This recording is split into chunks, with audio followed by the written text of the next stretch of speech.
Hello दोस्तों, स्वागत है टीजीएस क्लासेस में। और आज जैसा कि आज के वीडियो में हम जो पढ़ने वाले हैं, आइए हम आज क्या पढ़ने वाले हैं बता देता हूं। एक बहुत इंपॉर्टेंट आपका सेशन होने वाला है और क्या चीज़ इसके अंदर है जरा देखें। सबसे पहले हम पढ़ेंगे आज डी ब्रॉगली। लास्ट वीडियो में आपने बोर स्पेक्ट्रम देखा था, तो आज हम डी ब्रॉगली कॉन्सेप्ट के बारे में पढ़ेंगे। फिर हम बात करेंगे दोस्तों, जो डी ब्रॉगली साहब कह रहे थे या सब जो लोग कह रहे थे, उसके बाद श्रोडिंगर साहब ने बोला, तो वहां पर फिर मैं आज के वीडियो में लूंगा क्वांटम नंबर्स।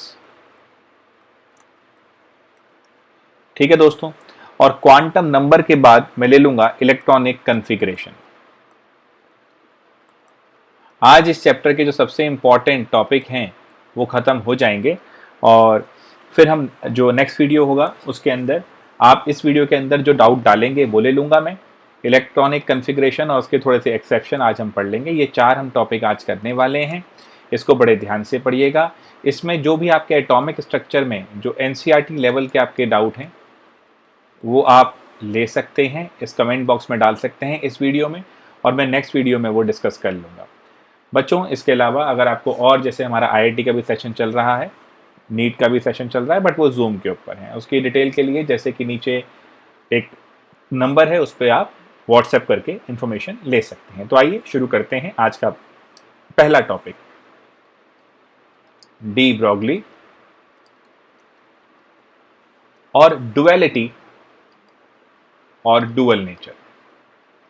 बच्चों, ये डुअल नेचर का मतलब क्या होता है? दोगलापन। अगर हम आम बोलचाल की भाषा में बात करें तो दोगलापन, हम कहते हैं ना ये आदमी दोगला है, इसका मतलब क्या है? ये डुअल नेचर शो कर रहा है। ऐसे ही मैटर भी दोगला है दोस्तों। मैटर वेव करेक्टर भी शो करता है और मैटर करेक्टर तो होता ही है उसका। सो डी ब्रॉगली साहब ने बहुत सिंपल एक बात बोली, every matter has a wave character associated with it. ठीक है, wave character associated with it. Wave character associated with it. जरा ध्यान से सोचो बेटा, आप अपने घर के बाहर खड़े हैं, लॉकडाउन धीरे धीरे खुल रहा है, कोई दीवाना आदमी अपनी बहुत अच्छी सुपर बाइक के ऊपर 200 की स्पीड से आपको क्रॉस कर जाता है। हमें लगेगा कि भैया ये एक वेव निकली है, हम उस इंसान को रिकॉग्नाइज करना मुश्किल होगा, बट फिर भी हमें पता है कि ये थोड़ा मैटर है। हमारे डी ब्रॉगली साहब ने यही बोला कि भैया जितना मोमेंटम ज्यादा है उतना ये वेव करेक्टर कम होता चला जाएगा। उनका ज्ञान ये था कि वेवलेंथ जो एसोसिएटेड रहेगी वो inversely proportional to its momentum है, यानी मोमेंटम ज्यादा है तो वेवलेंथ कम है। यहां तक आई थिंक कोई डाउट नहीं है बच्चों। जरा ध्यान से देखो, फिर समझो। वेव मोमेंटम ज्यादा है तो वेव करेक्टर कम है। भाई एक पतला बच्चा है और जैसे मैं थोड़ा हैवी हूं, तो ऑब्वियस सी बात है मेरे अंदर वेव करेक्टर कम रहेगा, मैटर करेक्टर ज्यादा रहेगा। तो न्यूटन साहब ने जो अपनी सबसे पहले कॉर्पस्कुलर थ्योरी ऑफ लाइट दी थी, ध्यान से देखना, कॉर्पस्कुलर थ्योरी ऑफ लाइट दी थी, जहां वो कहते थे कि भैया जो लाइट है वो पार्टिकल नेचर पे है। फिर मैक्सवेल साहब चिढ़ गए थे, नहीं भैया ये तो वेव करेक्टर है। अब डी ब्रॉगली ने कहा भैया लड़ो मत ना, लड़ने की जरूरत नहीं है, दोनों ही करेक्टर मान लेते हैं, तुम्हारी भी मान लेते हैं, तुम्हारी भी मान लेते हैं, और उन्होंने डुअल नेचर दे दिया। दोस्तों अगर मैं ध्यान से सोचूं तो आप मैटर और वेव, इन दोनों को आप एक ही मान रहे हो। अगर आप एक ही मान रहे हो तो इसका मतलब क्या है? जरा ध्यान से सुनना भाई। मैटर की एनर्जी अगर हम ले लें तो E is equal to m C square, बड़ा फेमस इक्वेशन है जी आइंस्टीन साहब की। और ये क्या होगा बेटा? ये प्लैंक साहब ने ज्ञान दिया था, एच न्यू, और इसी को हम कह देते हैं एच सी बाय लैम्डा। अब जरा इसी का ध्यान दें और समझें, तो इन दोनों एनर्जी, क्योंकि हमने माना ना एक ही चीज है, हमने माना कि मैटर और वेव एक ही चीज चल रही है इसमें, तो हमने एनर्जी दोनों सेम मान ली। तो ये मेरा हो गया M C square is equal to H C by lambda, क्योंकि एनर्जी सेम हो गई। लैम्डा ऊपर ले जाओ तो एच सी अपॉन एम सी स्क्वायर, सी से सी कट गया, एच अपॉन एम सी। अब मेरे भाई हर आदमी तो, या हर जो ऑब्जेक्ट है इस यूनिवर्स में, वो तो वेलोसिटी ऑफ लाइट से नहीं कूद सकता। तो यानी वहां पर हम क्या कह देंगे कि ये हो गया h upon m v. So lambda is equal to h upon m v. कोई दिक्कत बच्चों यहां तक? आसान है ये चीज, ठीक है। तो ये देखो हमारा डी ब्रॉगली वेवलेंथ आ गया। एनसीईआरटी में प्रॉब्लम दे रखी है, इसको आप सॉल्व कर लेंगे, बहुत सिंपल है। प्रॉब्लम सॉल्विंग स्किल्स के लिए आप हमारी जूम क्लासेस भी अटेंड कर सकते हैं, कोई ऐसा इशू नहीं है, ठीक है दोस्तों। बट आप चाहें तो ये खुद भी कर सकते हैं, कोई ऐसी दिक्कत नहीं। जो यूट्यूब पे आपको पूरा मैं हेल्प कर रहा हूं, इससे आप इजीली कर सकते हैं, कोई ऐसी टेंशन नहीं है। चलिए, तो ये हमारा डी ब्रॉगली हो गया। अब बच्चों अगला टॉपिक हम लेते हैं, जैसा मैंने आपको बताया था आज की क्लास के लिए बहुत इंपॉर्टेंट है, और वो है क्वांटम नंबर। क्वांटम नंबर क्या होते हैं, जरा ध्यान से सोचना दोस्तों। भाई जैसे आप किसी शख्स से पहली बार मिले, आप क्या मांगते हैं? भैया अपना मोबाइल नंबर दे दो, कहाँ रहते हो ये बता दो, ये सब बातें आप करते हैं। दोस्तों क्वांटम नंबर की अगर बात करता हूं तो ये भी वो 4 नंबर हैं जो इलेक्ट्रॉन के बारे में हमें जानकारी देते हैं। ये बहुत सिंपल सा इनका एक डेफिनेशन है। ये हमें इलेक्ट्रॉन के बारे में जानकारी देते हैं भैया, और ये 4 हैं। पहला है प्रिंसिपल क्वांटम नंबर, दूसरा है एजीमुथल क्वांटम नंबर, और तीसरा है मेरे भाई मैग्नेटिक क्वांटम नंबर। दोस्तों एक बात जरा समझ लेना, इनके अलावा जो चौथा था स्पिन क्वांटम नंबर, वो श्रोडिंगर साहब की इक्वेशन से नहीं आया था। ये तीनों डिस्क्रीट सॉल्यूशन थे। श्रोडिंगर इक्वेशन ज़्यादा जानकारी के लिए आप फिर से हमारे नीचे दिए हुए नंबर पे देख सकते हैं, जो जूम वाली क्लासेस हैं उस पर हम आपको बता सकते हैं। प्रिंसिपल क्वांटम नंबर डिनोट करते हैं हम n से, ठीक है जी। अब n क्या है? बेसिकली ध्यान से सोचो बच्चों, तो ये शेल के बारे में बताता है। शेल याद है, बोर साहब ने शेल के बारे में जानकारी दी थी, तो ये शेल के बारे में बता रहा है, और इनडायरेक्टली मेरे भाई ये एनर्जी भी बता रहा है, क्योंकि हम जानते हैं n जो होता है वो इलेक्ट्रॉनिक एनर्जी के बारे में बताता है। तो शेल तो है ही है, ये इनडायरेक्टली बता रहा है एनर्जी के बारे में, ठीक है मेरे दोस्तों। अब इसके बाद एजीमुथल क्वांटम नंबर है, ये L से डिनोट करते हैं। अब ध्यान से सुनना, L की वैल्यू हम क्या लेते हैं? 0 to n-1। मेरे बच्चे हर शेल के अंदर सब शेल होती है, तो यानी हर n वैल्यू के लिए L वैल्यू आएगी। तो L वैल्यू क्या हुआ? 0 to n-1। अब फॉर एन एग्जाम्पल अगर हम ध्यान से सोचें, तो अगर मेरे पास n वैल्यू 4 है तो L वैल्यू क्या होगी? 0 से n-1 चलो तो 0 1 2 3। कोई दिक्कत यहां तक? कहां चले हम? 0 से n-1 चले, कोई दिक्कत तो नहीं दोस्तों? 0 से n-1। तो अब देखो 0 से स्टार्ट करा, 0 1 2 3, क्योंकि n-1 क्या हुआ मेरे बच्चों? 3। ध्यान से देखना, अगर शेल नंबर 4 था तो सब शेल भी 4 थी। ये जो एक नंबर है, ये एक जो डिजिट है, ये एक वैल्यू को बता रहा है, 1 2 3 4 ऐसे है। तो अगर शेल नंबर 4 है तो सब शेल कितनी है? ये भी 4 है। तो n अगर शेल था तो L मेरा बेसिकली सब शेल बता रहा है। ज्यादा पढ़ने के लिए आप देख सकते हैं, अगर आप सोचें तो प्रिंसिपल क्वांटम नंबर कॉरस्पॉन्ड करता है बोर के प्रिंसिपल पे। ये समरफील्ड साहब आए थे, उन्होंने मॉडिफिकेशन किया था बोर के अंदर, उसके ऊपर कॉरस्पॉन्ड करता है। ये ध्यान रखना, क्या? Azimuthal quantum number. तो आप ज्यादा जानकारी के लिए वहां पढ़ सकते हैं। आप चाहते हैं कि आप नहीं पढ़ेंगे मैं पढ़ा दूं, तो उसके लिए आप जूम सेशन अटेंड कर सकते हैं। तो बच्चे ये हमारा n = 4 और ये L 0 से 1 2 3 चला गया। जरा कॉरस्पॉन्ड करके सोचो, रिलेट करके सोचो। हमने हमेशा कहा है लिंक करना सीखो। अगर इसके हिसाब से चलता, यानी क्वांटम के हिसाब से चलता, तो नोएडा सेक्टर 4 में अगर हम बात करें तो यहां पर 4 गलियां होती। नोएडा सेक्टर 5 में 5 गलियां होती, यानी अगर शेल नंबर 4 है तो 4 सब शेल है ना? अगर इसके अकॉर्डिंग हम नंबरिंग करते तो। चलिए, आई होप ये आइडिया और कॉन्सेप्ट आप सबको क्लियर होगा। अब दोस्तों जो तीसरा प्राणी है, जो तीसरा क्वांटम नंबर है, वो हमें क्या समझाता है? वो इफेक्टिवली अगर देखा जाए तो ऑर्बिटल के बारे में बता रहा है। और इसकी वैल्यू क्या होती है, इसको हम डिनोट कैसे करते हैं, इसको m से डिनोट कर ले और -l से 0 से +l। For each value of l m value आती है। तो m वैल्यू क्या है बेटा, -l से 0 से +l। बहुत सिंपल है। l क्या था अजी भैया 0 to n-1 और m क्या है भैया -l से 0 से +1। अब 0 को तो -0 से 0 से +l ले जाओगे नहीं तो इसको तो 0 लिख लो, इसको -1 0 +1 कर लो, इसको -2 -1 0 +1 +2 कर लो, इसको -3 -2 -1 0 +1 +2 +3 कर लो। ठीक है मेरे बच्चों, तो कितना एक आसान सा कॉन्सेप्ट है, जरा ध्यान से समझना। अगर हम इसे क्लियर करने की बात सोचें तो मेरे भाई हर शेल के अंदर होता है सब शेल और हर सब शेल के अंदर होता है जी ऑर्बिटल। तो अब मुद्दा यहां पर यह रहा कि अगर n4 था तो 0 1 2 3 ये सब शेल्स आ गई। अब फॉर ईच सब शेल ये एक ऑर्बिटल, ये 2 3 4 5 6 7 8 9 10 11 12 13 14 15 16।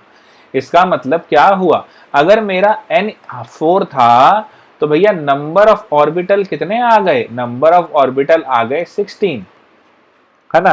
जरा n इज इक्वल टू 5 लेके देख लो, l आ जाएगा कितना 0 1 2 3 4 और भैया मेरे m आ जाएगा क्या 0 -1 0 +1। कॉपी उठाओ, पेन उठाओ, लिखना शुरू करो फटाफट। गिनना आपने है, जो मैं कर रहा हूं इसको तो आप लिख ही रहे हैं, बट खुद भी करो भैया, नहीं तो कोई फायदा नहीं होगा, ये ध्यान रखना। हमेशा ध्यान रखना, कॉरस्पॉन्डेंस से कार ड्राइविंग नहीं सीखी जा सकती। वैसे ही केमिस्ट्री फिजिक्स है, मैथमेटिक्स है, इसे खुद करना पड़ता है, खाली देख के समझ में नहीं आता है ये। तो अब गिन लो जरा कितने ऑर्बिटल हो गए भैया, ये n5 था तो 1 2 3 4 5 6 7 8 9 10 11 12 13 14 15 16 और 16 में जोड़ दो 9 तो होगा 25। ओए होए, यानी जितना शेल नंबर होता है उसका स्क्वायर कर दो तो नंबर ऑफ ऑर्बिटल मिल जाएंगे दोस्तों, है ना। तो अब हम बात करेंगे एक छोटी सी चीज की जिसे कहा जाता है बोर-ब्यूरी प्रिंसिपल। ये कहता है मैक्सिमम नंबर ऑफ ऑर्बिटल कितने हो गए, मैक्सिमम नंबर ऑफ ऑर्बिटल हो गए मेरे यारों n²। और देखो भैया एक ऑर्बिटल है, अब एक रूम है, उसमें पहला इलेक्ट्रॉन आ गया, वो मस्त घूम रहा है, दूसरा इलेक्ट्रॉन भी आ गया यारों। अब दोनों नेगेटिवली चार्ज्ड हैं, दोनों में भयंकर रिपल्शन रहेगा, क्योंकि दोनों ही क्या है नेगेटिवली चार्ज्ड हैं, तो मेरे भाई रिपल्शन तो रहेगा ही, इसमें तो कोई कहने वाली बात ही नहीं। अब उस रिपल्शन को अवॉइड करने के लिए अगर एक क्लॉकवाइज था तो दूसरा कैसे मूव करेगा, एंटी क्लॉकवाइज। तो पहला हो गया क्लॉकवाइज, दूसरा हो गया एंटी क्लॉकवाइज। इसी को खैर हम स्पिन क्वांटम नंबर भी कहेंगे, +½ और -½ तो एक अगर क्लॉकवाइज घूमा, दूसरा घूम गया एंटी क्लॉकवाइज, क्या तीसरा आ सकता है। अब मुसीबत यह तीसरा आएगा तो या तो वो क्लॉकवाइज घूमेगा या एंटी क्लॉकवाइज घूमेगा, तो समस्या हो गई। तो तीसरा नहीं आता। तो maximum number of electron that can be possible in an orbital is 2।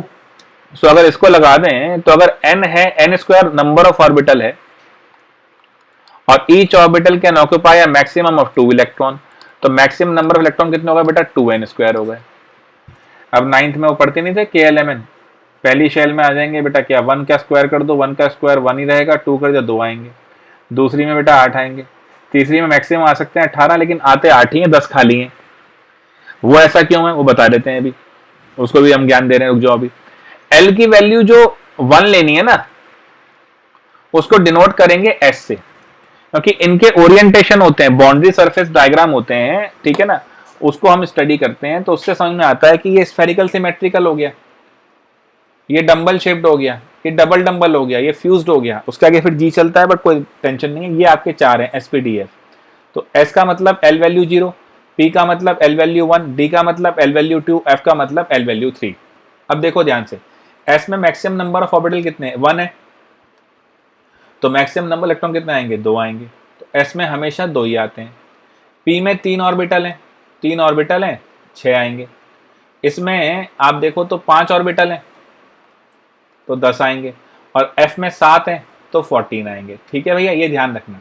दोबारा सुन लो, एस में अगर देखा जाता है तो एस के अंदर हमारे होते हैं, ध्यान से देखना बेटा, एस के अंदर अगर हम देखते हैं तो एस के अंदर क्या इशू है, एस के अंदर 0 है वैल्यू एल की, तो इसमें ऑर्बिटल 1 हो गया, तो इलेक्ट्रॉन कितने आएंगे, 2 आएंगे। अगर पी की बात करें तो इसमें ऑर्बिटल आप देखें तो अब इसमें एल वैल्यू 1 है तो ऑर्बिटल -1, 0, +1, तो 3 ऑर्बिटल हो गए। और अगर 3 ऑर्बिटल हो गए तो कितने आ जाएंगे बेटा, 6 इलेक्ट्रॉन आ जाएंगे। अगर डी की बात करते हैं तो इसमें 2 हैं, तो अब इसमें सबशेल नंबर 2 हैं तो कितने आएंगे, 5 हो गए बेटा ऑर्बिटल, तो 10 आ गए इलेक्ट्रॉन। ऐसे एफ में 3 है तो 14 आ गए। कोई दिक्कत भाई किसी को यहाँ तक है तो भैया आप देखो बहुत आराम से चैट बॉक्स में डाल सकते हैं, बाकी कोई दिक्कत इसमें आनी नहीं है, अब तो बड़ा सिंपल है। तो ये मैक्सिमम नंबर ऑफ इलेक्ट्रॉन और मैक्सिमम नंबर ऑफ ऑर्बिटल हमने देख लिए। अब दोस्तों यहाँ से आगे बढ़ते हैं और समझते हैं, देखना बड़े क्लियर समझना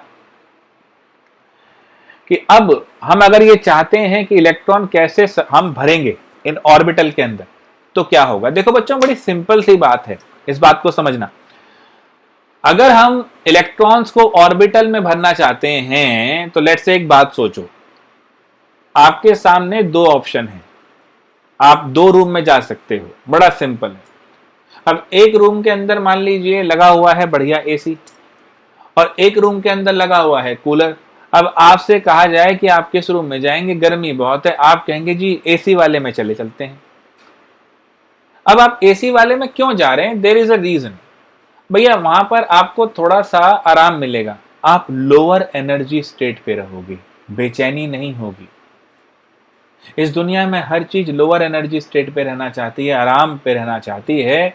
वैसे ही यहाँ सिस्टम है, जरा ध्यान से समझना कि मेरे बच्चे जो इलेक्ट्रॉन है वो पहले लोअर एनर्जी ऑर्बिटल में जाएगा। अब इसका एक बहुत ही खूबसूरत नाम है, ये समझ लो, ऑफ बाउ प्रिंसिपल।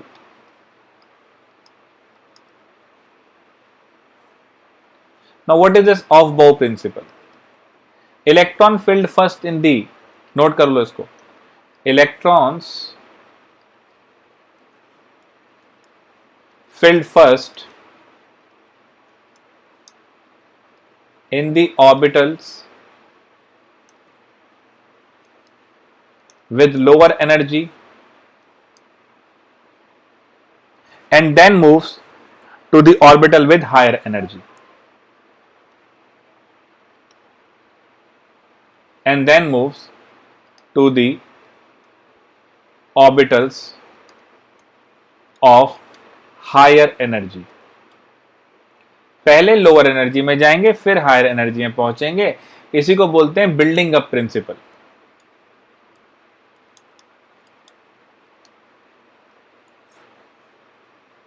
ऑफ बॉ साइंटिस्ट का नाम नहीं है, इसका मतलब होता है बिल्डिंग अप, पहले लोअर और फिर हायर।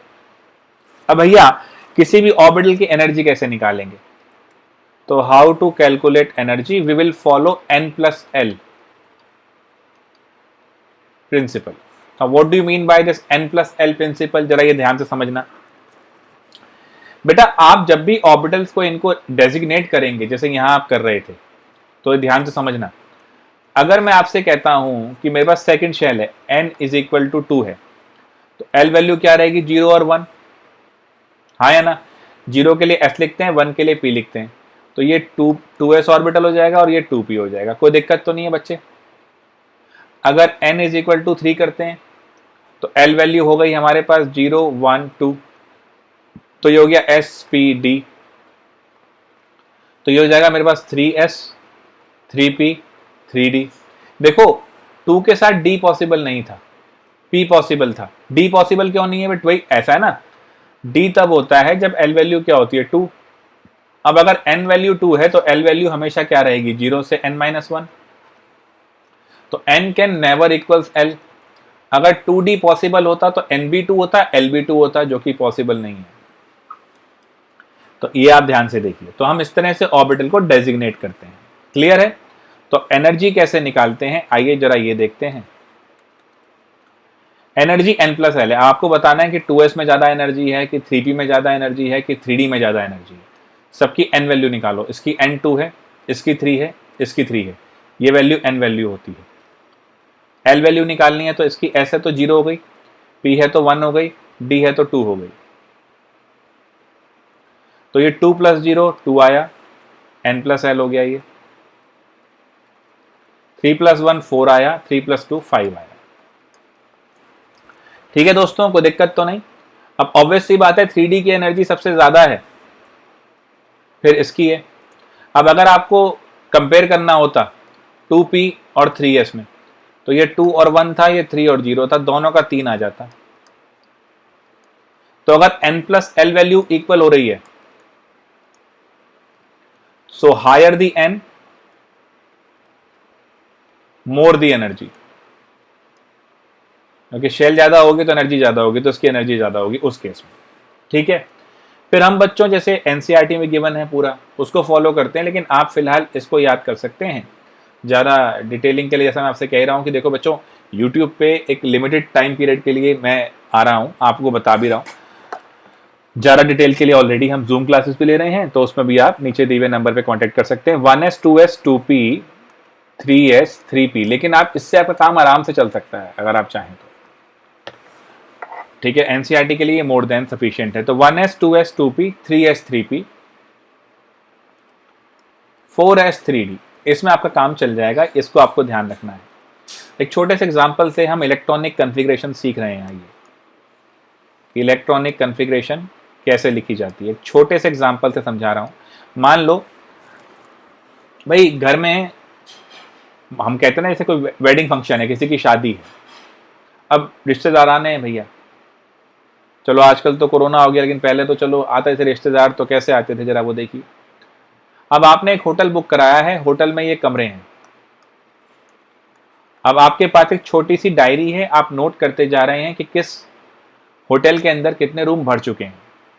एस में 2 इलेक्ट्रॉन आते हैं, पी में 6 आते हैं और डी में 10 आते हैं, ये पता है आपको। एफ में 14 आते हैं, ऊपर ही समझाया मैंने, एक बार फिर आप after the completion of this class देख सकते हैं। तो मेरे बच्चों, आपने पहले लॉट में मान लीजिए 3 मेहमान आए आपके, तो आप इस सीक्वेंस में चलेंगे। आपने कहा कि इस वाले में 2 मेहमान भर दिए मैंने, अब 1 रह गए, तो उनको इस रूम में ठहरा दिया। अगला लॉट आया, 3 और आ गए, तो फिर आपने 1s2 2s2, अब 2 और आएंगे तो 2p2।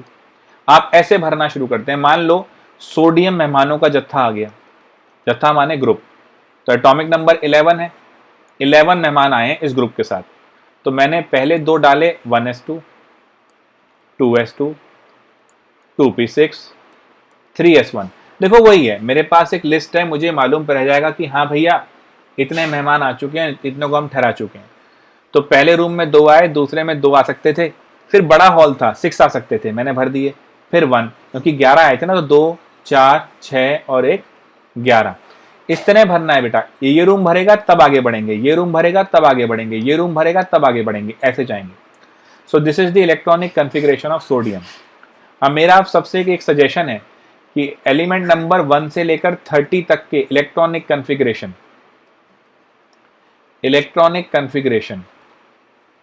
आप प्लीज नोट कीजिए, अपनी कॉपी पे नोट करिए। अभी after the completion of this class आप ये नोट करेंगे, ठीक है। नोट करने के बाद देखो बेटा, यहाँ पर वीडियो पॉज करेंगे और नोट करेंगे, और जो वीडियो का आगे का हिस्सा मैं समझा रहा हूँ, ठीक है, अब उसको देखो ध्यान से। उसे कहते हैं एक्सेप्शन, क्रोमियम और कॉपर का होता है, ठीक है। और आई थिंक आज के लिए मैंने सफिशिएंट कराई दिया है। क्रोमियम और कॉपर का जो होगा वो मैं अगली क्लास में लेके, और यहाँ तक के आपके जो डाउट होंगे उसे मैं कवर कराऊंगा। एक बार आप फर्स्ट 30 एलिमेंट्स के इलेक्ट्रॉनिक कॉन्फ़िगरेशन लिखेंगे। तो बच्चों, आज के सेशन में हमने क्या क्या पढ़ा? हमने सबसे पहले आज डी ब्रॉगली पढ़ा। डी ब्रॉगली के बाद हमने पढ़ा क्वांटम नंबर क्या होते हैं, तीनों क्वांटम नंबर किस तरह निकाले जाते हैं, बोर-ब्यूरी प्रिंसिपल क्या है, ऑफबॉ प्रिंसिपल क्या है, बिल्डिंग अप कहा जाता है, और कैसे ऑर्बिटल भरे जाते हैं इसके अंदर। और आपसे मैंने कहा इलेक्ट्रॉनिक कॉन्फ़िगरेशन कैसे लिखते हैं, ये सिखाया। फर्स्ट 30 एलिमेंट की इलेक्ट्रॉनिक कॉन्फ़िगरेशन आप लिखिए। अगले वीडियो में मैं, जो नेक्स्ट आपका आएगा, उसके अंदर बट अब बेटा जो वीडियो आ रहे हैं वो मंडे या वेडनेसडे ही आ पा रहे हैं, हर लास्ट वीक जैसे नहीं आ पाया था, बिकॉज अभी सब चीज़ें ओपन हो रही हैं, तो धीरे धीरे मैं भी सब चीज़ें फिर एडजस्ट कर रहा हूँ। तो आपका एक शेड्यूलिंग हो जाएगा, मंडे वेडनेसडे में वीडियो आया करेंगे, बट फिर भी आप मंडे वेडनेसडे चेक कर सकते हैं। 9 बजे 11 का वीडियो आता है, तो जैसे कि आज हमने 9 बजे इसको प्रीमियर किया है, तो इसको आप देख सकते हैं। अगले वीडियो के अंदर हम बात करेंगे, मोस्ट प्रोबेबली ये वेडनेसडे आ जाएगा, बाई चांस अगर नहीं आता तो मंडे आ जाएगा। उसमें इतने आप एटॉमिक स्ट्रक्चर के जो भी आपके डाउट हैं वो आप इसमें डाल सकते हैं, वो टॉपिक में रिपीट कर दूंगा, कमेंट बॉक्स के अंदर डाल सकते हैं, चैट में नहीं, कमेंट में डाल सकते हैं। और लेकिन एक चीज़ मैं अभी भी कह रहा हूँ, सीख के पहले 30 एलिमेंट के इलेक्ट्रॉनिक कन्फिग्रेशन जरूर लिखना। उसमें क्रोमियम और कॉपर वाले में दिक्कत आएगी, उसी को एक्सेप्शन कहा जाता है, वो क्यों आएगी वो नेक्स्ट वीडियो में समझाएंगे। जिन बच्चों ने हमारा भी चैनल सब्सक्राइब नहीं किया है वो प्लीज़ सब्सक्राइब कर लो, वीडियो को लाइक कीजिए।